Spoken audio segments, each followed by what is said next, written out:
नमस्कार। Take legal S4 channel पर मैं राजेंद्र शाह एडवोकेट आप लोगों का स्वागत करता हूं। साथियों, आज का महत्वपूर्ण विषय EWS रिजर्वेशन। EWS रिजर्वेशन यानी कि आर्थिक रूप से कमज़ोर लोगों के लिए सरकार के द्वारा 2019 में जनवरी 2019 में 103वां संविधान संशोधन करके उन लोगों के लिए नौकरी एवं शिक्षा में आरक्षण का प्रावधान किया। जैसे ही ये आरक्षण का प्रावधान हुआ तो इस आरक्षण के विरोध में सुप्रीम कोर्ट ऑफ इंडिया में कई याचिकाएं लग गई। याचिकाएं इस बेस पर लगी, सबसे पहला याचिका तमिलनाडु सरकार के द्वारा लगाया गया कि ये जो EWS रिजर्वेशन है ये संविधान के मूल ढांचा का उल्लंघन करता है, इसलिए ये रिजर्वेशन या ये जो 103वां अमेंडमेंट है ये सही नहीं है और इसको असंवैधानिक घोषित कर देना चाहिए। असंवैधानिक घोषित करने के लिए तमिलनाडु सरकार ने कई आधार भी बताए। उनका पहला आधार तो ये था कि EWS लोगों यानी जनरल कैटेगरी के लोगों की आबादी पूरे देश में कितना है, इसका आज दिन तक कोई जनगणना नहीं हुआ है। पहला चीज़, बहुत स्टेटों में EWS का रिजर्वेशन, जैसे तमिलनाडु में मात्र 3% जनरल कैटेगरी की आबादी है, छत्तीसगढ़ में 6% है। इसी तरह से बहुत से स्टेटों में उनकी आबादी कम है। जब आबादी कम है तो 10% के हिसाब से रिजर्वेशन देना ये तर्कसंगत नहीं है। इसके अलावा एक अलग से याचिका आई, दूसरी याचिका में ये बोला गया कि ये जो नाम दिया गया है इकोनॉमिक वीकर सेक्शन ये गलत है, इसको बदल के स्वर्ण आरक्षण या जनरल आरक्षण कर देना चाहिए। अगर जनरल आरक्षण आप इसको करते हैं, जनरल रिजर्वेशन करते हैं, तब फिर हम लोगों की भागीदारी यानी ST SC या OBC के गरीब लोगों की भागीदारी इसमें नहीं होगी। लेकिन अगर आप EWS रिजर्वेशन करते हैं यानी आर्थिक रूप से कमज़ोर लोगों के लिए रिजर्वेशन का व्यवस्था करते हैं, तो आर्थिक रूप से सबसे ज़्यादा कमज़ोर तो ST SC OBC में है। तो सबसे पहला हक तो ST SC OBC का बनता है, क्योंकि इन वर्गों में सबसे ज़्यादा गरीब हैं। जो क्राइटेरिया आप लोगों ने रखा है 8 लाख रुपया सालाना, ST SC OBC में बहुत सारे लोग ऐसे भी हैं जो जिनकी पूरी लाइफ कट जाती है, वो अपने ऑल लाइफ 1 लाख रुपए नहीं कमा पाते हैं, 1 लाख रुपए तक नहीं कमा पाते हैं। आप 8 लाख रुपया एनुअल इसका क्राइटेरिया रखे हैं, तो इसको स्वर्ण आरक्षण कहा जाए। अब दूसरी चीज कि स्वर्ण आरक्षण देने की आवश्यकता कहां से पड़ी। अगर आप गरीब को आरक्षण देंगे, अगर आप जातिवाद हटाना चाहते हैं, छुआछूत, इससे छुआछूत तो नहीं, अगर आप जातिवाद हटाना चाहते हैं तो आप ये आर्थिक आधार पर जो रिजर्वेशन दिया गया है ये बिल्कुल सही है, लेकिन इसका जो मापदंड है, इसका जो आधार है, इस मापदंड में कोई पारदर्शिता नहीं है। आर्थिक आधार पर रिजर्वेशन देने में कोई एतराज नहीं है, बिल्कुल होना चाहिए। हम तो यहाँ तक कहते हैं कि ST SC OBC का रिजर्वेशन खत्म करके सिर्फ एक रिजर्वेशन होना चाहिए, आर्थिक आधार पर रिजर्वेशन। लेकिन इसका मापदंड जो बनाया गया है, इसका जो आधार है, ये पारदर्शी होना चाहिए। इतना पारदर्शी, आज दिन तक मेरा कहना यह है कि जितने लोग आरक्षण का लाभ लेते हैं, जैसे OBC में जो क्रीमी लेयर में आते हैं, उनमें से 70% लोग क्रीमी लेयर के दायरे में आते हैं, लेकिन फिर भी OBC का लाभ ले रहे हैं। इसी तरह से EWS 2019 से लागू हुआ। हम ये कहते हैं कि EWS कैटेगरी में लगभग 50% लोग भी नहीं आएंगे, लेकिन उल्टा सीधा अपना आय बता के उल्टा सीधा अपना संपत्ति का ब्यौरा देके इस तरह का रिजर्वेशन प्रमाण पत्र प्राप्त कर लेते हैं और उनके बेस से नौकरी कर रहे हैं। तो जब तक इनका आप एथेंटिक मापदंड तय नहीं करेंगे, पारदर्शी मापदंड तय नहीं करेंगे, तब तक ये सब रिजर्वेशन देने का कोई औचित्य नहीं है। वैसे भी खूब दलीलें सुप्रीम कोर्ट में चली हैं, सरकार के पक्ष से भी दलील रखी गई, याचिकाकर्ताओं की ओर से भी दलील रखी गई, कई सारे जजमेंटों का हवाला दिया गया। सबसे पहला जजमेंट का हवाला दिया गया केशवानंद भारती, जो 73 में आया था।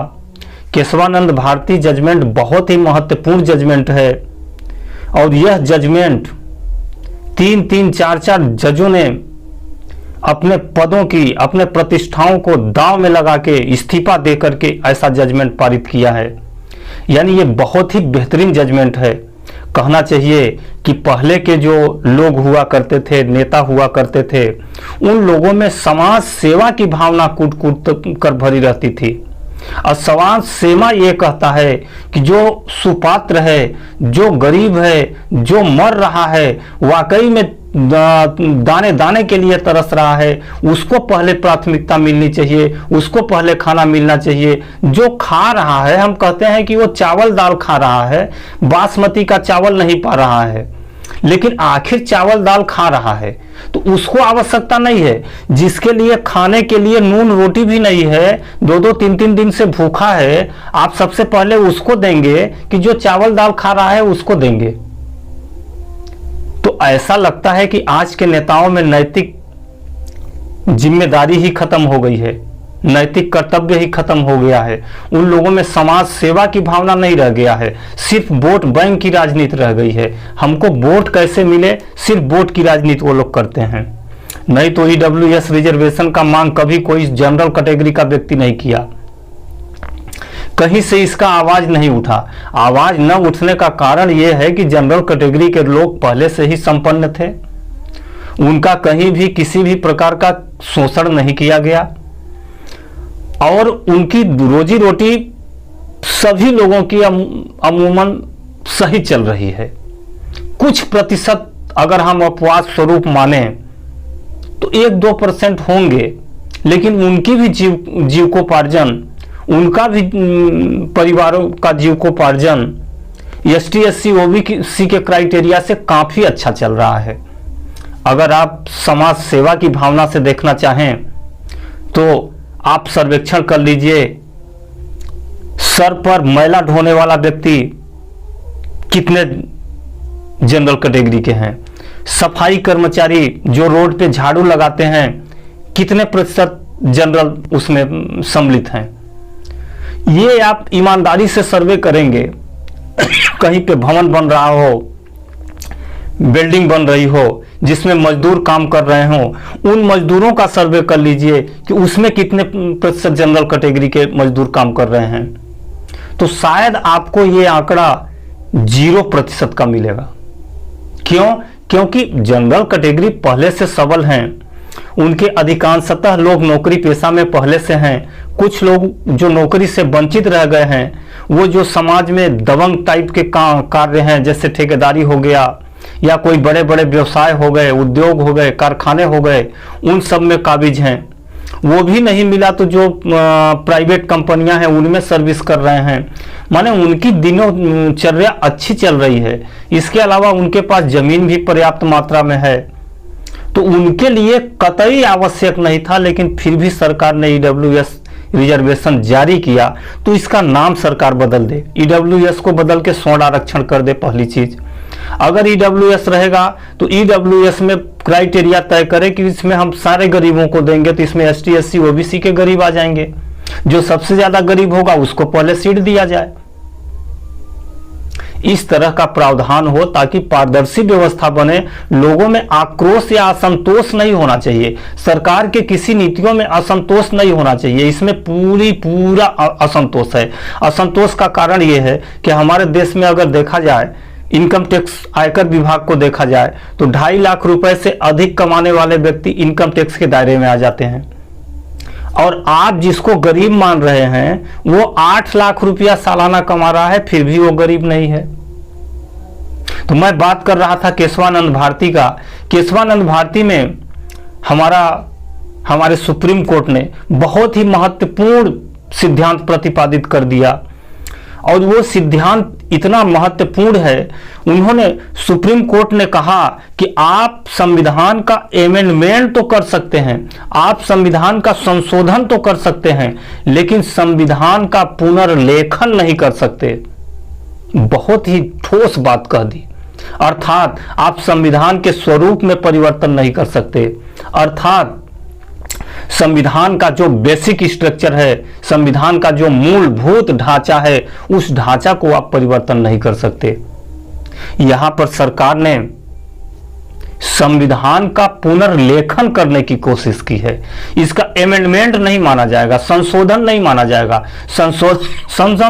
संशोधन तो ये हुआ, जैसे मान लीजिए हम मार्केट जा रहे हैं कुछ खरीदने के लिए, मान लीजिए हम लिखे हैं कि चावल 10 किलो, गेहूं 20 किलो, शक्कर 2 किलो, तो एमेंडमेंट ये होगा कि जहां हम चावल 10 किलो लिखे हैं उसको एमेंडमेंट करके 5 किलो कर दिए, शक्कर 2 किलो लिखे हैं उसको एमेंडमेंट करके 2 किलो कर दिए। अब अगर हम मार्केट में ये जो अनाज लिखे हैं इसको हटा के सीधे लिख दें कि नहीं, हमको मार्केट से ये चीज नहीं लाना है, हमको दवाई लेके आना है, तो ये तो नया लेखन हो गया भैया। ये अमेंडमेंट कहां से हुआ? आप उसको हटा के नया चीज लिख दिए तो ऑलरेडी पुनर्लेखन हो गया। तो ये संविधान का अमेंडमेंट हमको कतई समझ में नहीं आता कि ये अमेंडमेंट किया गया है, संशोधन किया गया है। इससे साफ जाहिर होता है कि इसमें सरकार संविधान का संशोधन किया है, ये पुनर्लेखन किया है। अब पुनर्लेखन सरकार नहीं कर सकती। क्यों नहीं कर सकती? क्योंकि केशवानंद भारती के बाद संविधान का मूल ढांचा, संविधान का बेसिक स्ट्रक्चर हमारे सामने, हम सबके बीच आ गया है, यानी मूल ढांचा को हम नहीं बदल सकते। इसके अलावा संविधान का आर्टिकल 15 यह कहता है कि हम किसी भी व्यक्ति के साथ उसके धर्म, उसके जाति, उसके लिंग, उसके वर्ण के साथ भेदभाव नहीं कर सकते। तो भैया ये तो स्पष्ट भेदभाव है। आप ST SC OBC को बाहर कर दे रहे हैं, सिर्फ जनरल को दे रहे हैं, ये ऑलरेडी भेदभावपूर्ण लगता है। इसके अलावा हम इंदिरा साहनी का जजमेंट मान ले, इंदिरा साहनी के जजमेंट में स्पष्ट लिखा है कि सरकार आर्थिक आधार पर आरक्षण का प्रावधान कर ही नहीं सकती। आप आर्थिक आधार पर आरक्षण देने का प्रावधान कर दिए हैं। मेरा मानना है, मेरा कहना है, सरकार आर्थिक आधार पर आरक्षण दे, मैं आरक्षण के खिलाफ नहीं हूं, कतई खिलाफ नहीं हूं। स्वर्ण में भी गरीब लोग हैं, उनको भी आरक्षण मिलना चाहिए, मैं इसके पूर्णतः पक्षधर में हूं। लेकिन सरकार ये व्यवस्था कर दे कि जो भी रिजर्वेशन कैटेगरी के व्यक्ति हैं उसका जो मापदंड हो, मापदंड जो 8 लाख रुपया बनाया गया है ये बहुत ही अधिक है। इसको तत्काल कम करके, अभी आर्थिक सर्वेक्षण विभाग जो डाटा प्रस्तुत करता है, हमारे भारत देश के प्रत्येक व्यक्ति की आय, सालाना आय 25,000 रुपया माना गया है। जब हमारे भारत देश के प्रत्येक व्यक्ति की आय 25,000 रुपया माना गया है, तो आप 8 लाख रख के क्या साबित करना चाहते हैं? 8 लाख और 25,000। अगर आप आर्थिक आधार पर रिजर्वेशन देना चाहते हैं तो ये जो मापदंड बनाए हैं इसमें तत्काल संशोधन कीजिए, और ये जो आंकड़ा 25,000 दिया गया है उसको 25 नहीं 50 कर दीजिए, यानी 50,000 रुपया सालाना से कम कमाने वाला व्यक्ति EWS या आर्थिक रूप से गरीब है और वो आरक्षण का पात्र है। इसकी क्राइटेरिया 50,000 से कदापि अधिक नहीं होनी चाहिए, पहली बात। दूसरी बात, ये 50,000 क्राइटेरिया रखें या 8 लाख क्राइटेरिया रखें, इसका कोई निश्चित मापदंड तो है नहीं। अगर हम 50,000 भी रख देंगे तब भी इतने ही आरक्षण प्रमाण पत्र जारी होंगे जितने हो रहे हैं, क्योंकि एक घोषणा तो देना होता है। सिर्फ घोषणा दे दीजिए कि मेरा समस्त स्रोतों से आय 50,000 रुपया है, 50,000 रुपया का आय प्रमाण पत्र आपका बन जाएगा। इसके लिए सरकार को एक पारदर्शी सिस्टम लाना पड़ेगा। जैसे अभी इनकम टैक्स में एक आया है एसआईएस में पूरे साल का उसका एनुअल ब्यौरा बता देता है कि आपको इतना इतना इस मद से इतना रुपए की प्राप्ति हुई है। तो ये सर्टिफिकेट जारी करने से पहले एसआईएस का प्रमाण पत्र इसमें संलग्न करें। जो आपके द्वारा इनकम टैक्स रिटर्न भरा गया है उसको संलग्न करें। अगर आप इनकम टैक्स रिटर्न नहीं भी भरे हैं, आपका खाता बैंक में है, तो पैन कार्ड जरूर लगा होगा। अगर पैन कार्ड जरूर लगा है तो आपके द्वारा जो ट्रांजैक्शन किया गया है वो एसआईएस में आएगा। आप एसआईएस का प्रमाण पत्र इसमें लगाइए। और सबसे अहम चीज, सरकार सभी नौकरियों में आरक्षण, जो भी आरक्षित बच्चे हैं उनके लिए ये एक बहुत ही महत्वपूर्ण चीज का प्रावधान कर दे कि रिजर्वेशन कैटेगरी से जितने भी बच्चे नौकरी पा रहे हैं, नियुक्ति हो रही है, उनके द्वारा आय प्रमाण पत्र यानी रिजर्वेशन प्रमाण पत्र प्राप्त करने में जो भी आय संबंधी बातें बताई गई हैं, अगर वो भविष्य में गलत पाई जाती है किसी के माध्यम से, चाहे शिकायत के माध्यम से या किसी के भी माध्यम से, अगर वो गलत पाई जाती है तो संबंधित व्यक्ति को तत्काल पद से हटा दिया जाएगा तथा सेवा काल के दौरान जितना भी वेतन प्राप्त किया है उस वेतन की वसूली की जाएगी। तीसरा, उसके ऊपर 420 फ्रॉड का 420 का प्रकरण पंजीबद्ध होगा। चौथा, उस व्यक्ति को भविष्य में कभी भी किसी भी संस्था में नौकरी नहीं मिलेगी। ये प्रावधान सरकार अति आवश्यक रूप से सारे कैटेगरी के रिजर्वेशन में ये प्रावधान करे, रिजर्वेशन कैटेगरी के व्यक्तियों या छात्रों के लिए। इसके अलावा ये जो प्रमाण पत्र प्रस्तुत करते हैं, जैसे ईडब्ल्यूएस का हो गया या ओबीसी क्रीमिलेयर का हो गया, ये जो प्रमाण पत्र प्रस्तुत करते हैं, ठीक है प्रमाण पत्र तो है, प्रमाण पत्र जहां नियुक्ति हुई वो वहां हो गया, लेकिन प्रमाण पत्र के साथ साथ जो प्रमाण पत्र बनवाने में जो अपनी आय से संबंधित घोषणा दिए हैं और उसके आधार पर ये संबंधित रिजर्वेशन प्रमाण पत्र बना है, उस प्रमाण पत्र से संबंधित जो आय है उस आय की घोषणा पत्र भी एक अपने आवेदन फॉर्म में लगाएं कि हमारा इस मद में सिर्फ इतना आय है, इससे अधिक हमारी आय अगर पाई जाती है तो हमारी नौकरी से हमको बर्खास्त कर दिया जाए। इस तरह का एक घोषणा पत्र भी लगाएं और इस घोषणा पत्र को जहां भी वो सर्विस कर रहा है उस पोर्टल पर इसको सार्वजनिक किया जाए, सार्वजनिक किया जाए ताकि कोई भी व्यक्ति उस व्यक्ति की आय को देख सके कि यह व्यक्ति जब ज्वाइनिंग लिया है उस समय इसकी आय इतना इतना इतना इतना थी, ताकि अगर उसके द्वारा गलत जानकारी देकर नौकरी पाई गई हो तो उसके खिलाफ शिकायत कर दे और वह व्यक्ति जेल चला जाए। तब कोई भी व्यक्ति इस तरह से गलत सर्टिफिकेट प्राप्त करने का जरूरत नहीं करेगा।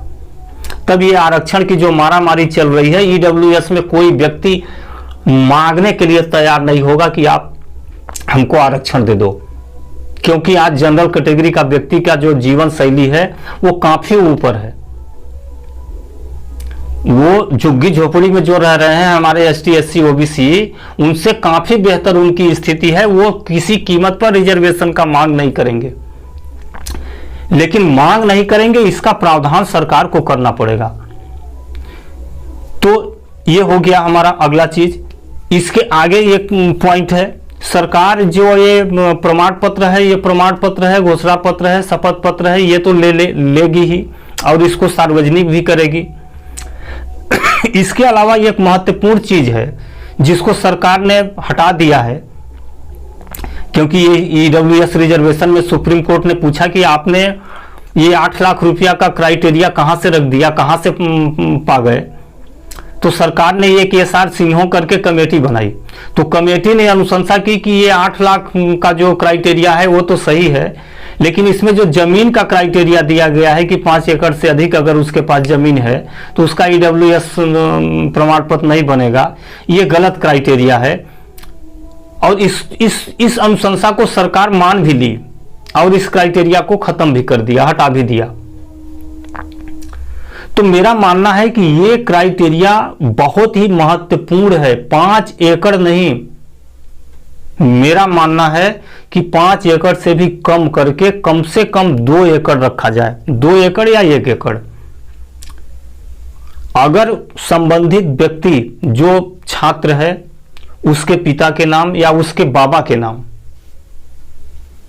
जो भी जमीन हो उसमें उसका हिस्सा जितना आता हो, अगर उसका हिस्सा 1 एकड़ आता है एग्रीकल्चर भूमि में, तो वह किसी भी तरह के रिजर्वेशन का पात्र नहीं है, क्योंकि 1 एकड़ में उसके जीविकोपार्जन बहुत ही आराम से हो जाएगा। खेती करके वह 1 एकड़ से अपने परिवार को चला सकता है। वह इस तरह के आरक्षण से नौकरी पाने का हकदार नहीं है। तो ये जमीन का क्राइटेरिया भी रिजर्वेशन में सरकार स्पष्ट रूप से शामिल करे, यानी सरकार ऐसा नियम बनाए ताकि देश में असंतोष न फैले बल्कि लोग संतुष्ट हों और सरकार के कार्यों की प्रशंसा करें, ऐसा नहीं कि आलोचना करें। आज तो सरकार कोई नियम बनाती है तो आधे से अधिक लोग आलोचना करने लगते हैं। आलोचना का पात्र सरकार न बने, ऐसा नियम बनाए, इस तरह का प्रावधान कर दे सरकार। जो भी हम क्राइटेरिया बता रहे हैं, आय प्रमाण पत्र के लिए SIS प्रमाण पत्र नेसेसरी कर दे, और जो भी वैकेंसी निकलती है उस वैकेंसी में एक क्लास जोड़ दे कि जिस आय के माध्यम से आप रिजर्वेशन प्रमाण पत्र प्राप्त किए हैं, अगर वो आय आपकी भविष्य में कभी भी गलत पाई गई तो आपको हमेशा हमेशा के लिए पद से निकाल दिया जाएगा। दूसरा किसी भी विभाग में कोई पद नहीं मिलेगा। सेवा काल के दौरान जो भी आप वेतन प्राप्त किए हैं उस वेतन की वसूली भी आपसे की जाएगी और आपके खिलाफ 420 का केस भी पंजीबद्ध किया जाएगा। तो कोई भी कैंडिडेट इस तरह का गलत जानकारी देके रिजर्वेशन सर्टिफिकेट बनवाने का दुस्साहस नहीं करेगा, और जब दुस्साहस नहीं करेगा तो ये रिजर्वेशन ऑलरेडी समाप्त हो जाएगा। आज हम मानते हैं कि हमारे ओबीसी में जो क्रीमी लेयर का वो बना है, क्राइटेरिया बना है, लेकिन उस क्राइटेरिया में शायद जो एम्प्लॉई हैं वही भराते हैं, उसके अलावा कोई व्यक्ति नहीं आता। आय प्रमाण पत्र अपने आप बन जाता है। आप जो भी आय बता दीजिए, हमारा 10,000 सालाना आय है, 10,000 सालाना का आपका आय प्रमाण पत्र बन जाएगा और उसी के आधार पर आपका क्रीमी लेयर वाला सर्टिफिकेट बन जाएगा, नॉन क्रीमी लेयर। तो ये इतना भ्रष्टाचार कब तक चलेगा? आखिर सरकार को कुछ न कुछ ठोस कदम उठाना ही पड़ेगा। मेरा सरकार से विनम्र निवेदन है कि सरकार चाहे ईडब्ल्यूएस चाहे ST/SC रिजर्वेशन समाप्त करके सिर्फ आर्थिक आधार पर रिजर्वेशन चालू कर दे, लेकिन ये क्राइटेरिया उसमें जरूर शामिल कर दे। अगर ये क्राइटेरिया शामिल कर देगी तो जनरल कैटेगरी का व्यक्ति ऑलरेडी बाहर हो जाएगा, वो इस क्राइटेरिया में आएगा ही नहीं। जमीन का क्राइटेरिया कर दे और ये क्राइटेरिया कर दे आय वाला जो रिजर्वेशन प्राप्त करते हैं, इसके बाद आप ST/SC OBC का हटा दीजिए। हालांकि OBC में बहुत ज़्यादा गरीब हैं, अगर यह क्राइटेरिया रखा जाएगा तो ST/SC इससे वंचित रह जाएंगे। लेकिन ये जो आर्थिक आधार पर रिजर्वेशन EWS का किया जा रहा है, प्रयास किया जा रहा है, देने का प्रचलन किया जा रहा है, ये तो ऑलरेडी बंद हो जाएगा। अब बहुत सारे लोगों को फायदा भी होगा। इस तरह से मैं आज के वीडियो में आप लोगों से EWS रिजर्वेशन के बारे में तथा देश के आर्थिक हालातों के बारे में चर्चा किया। अगर आप मुझसे कोई गलती हुई हो तो कृपया क्षमा करें।